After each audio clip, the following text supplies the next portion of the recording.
Welcome back to the second segment of NPO Showcase. My guest is Dennis Bell. He's a former professional basketball player for the New York Knicks, and he's now the president and founder of Recreational Debut, a nonprofit recruiting service for high school student athletes. Welcome, Dennis. Well, thank you, Sister Barbara. It's a pleasure to be here. Well, then, how did this recruiting service get started? Well, you know, it's a good story. And probably in like 1984, 85, when we were doing our program, a young gentleman, young student athlete came to me, and he wanted to go to college. So we took on the challenge. We didn't know if we were going to be successful or not, but we took it on. And we got him first in a junior college, and then he played very well there. Then he transferred to a Division I school in North Carolina, and he played extremely well there. And what we were mostly proud of is that not only did he play well, he got his college education and he graduated. And that's when we knew we probably had something special here that a lot of kids need today, because a lot of times they just don't know how to do it. Matter of fact, my son Micah Bell played at Wyoming Park under an outstanding coach called, his name is Tom Vanderclay. So we took this same concept that we did with the first young man and some of the kids we were working with and applied it with him, and fortunate for him, he got a full scholarship to the University of Colorado, the Big 12 Conference, one of the best conferences in the country, and he went on to play there, but then he transferred back to another outstanding university, Grand Valley State, where he finished up there, and he graduated, he got his degree. And then he went on to play professionally in Europe. So I said, hold up, we have something that, that is truly everyone needs to know about. And that's why we start trying to concentrate on letting everybody know that this program is truly amazing, and I am truly blessed to be a part of. So let me play the part of a parent with a young student athlete, and I come to you, Dennis. How does it all go together? How does it work? Well, you know, just one good fact that I think I should mention as well. You know, there's probably over 7 million students who are participating in high school sports right now. And only 6% of those students are going to play at the next level. So you have to say to yourself, how do you get in that 6%? And that's something that we were thinking about. You see, we want all of our kids to participate in our program to be part of that 6%. So that's why we came up with the recruiting program, and it works like this. First of all, we give the student athlete an acknowledgement letter. And we really feel that's the key to the success, because if you get acknowledged by a former professional athlete or professional athlete in any sport, that kind of elevates your I guess, status to a whole nother level. So because coaches get letters every day. I can imagine. And so if they see something coming in with an acknowledgement from a former professional athlete, they're almost compelled to read that material.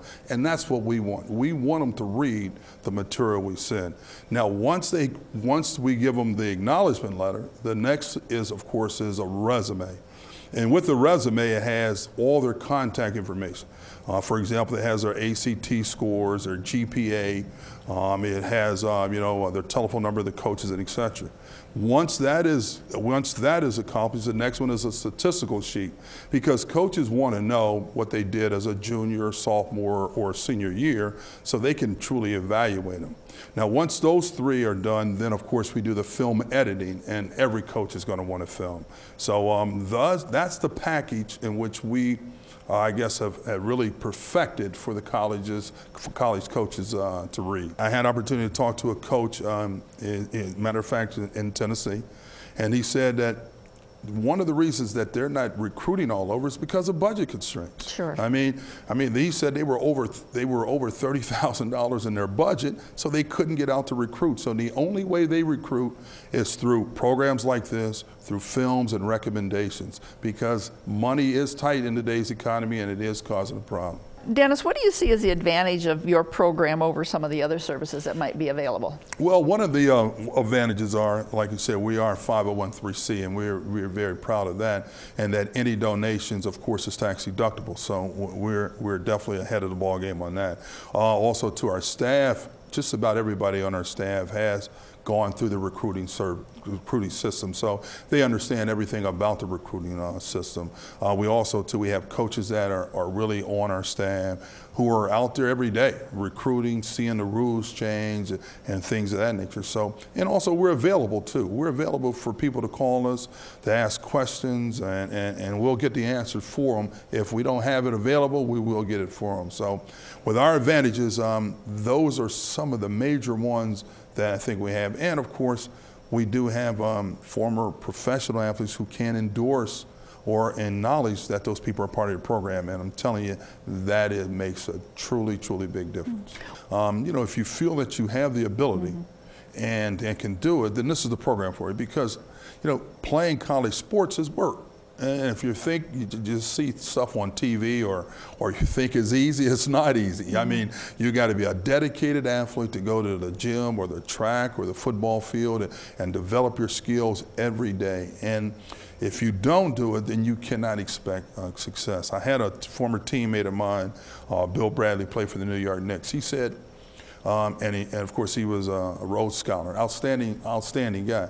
He said, you know, if you put an hour's worth of work into your workout regimen, you're going to get an hour's worth of success. He said, if you put 2 hours in, you're going to get 2. So if the game is 2 hours, he said he would put in 3.5 to 4 hours, because when he played, the game was easy. Well, Dennis, thank you so much for being here today. Tell us about Recreational Debut, and I'm hoping that a lot of parents watching the program will know of your services and take advantage of them. And I like the fact that the academic piece is also being stressed, because that is so important. Thank you, Sister Barbara, and I totally agree. That's something that has to happen before you can go to the next level.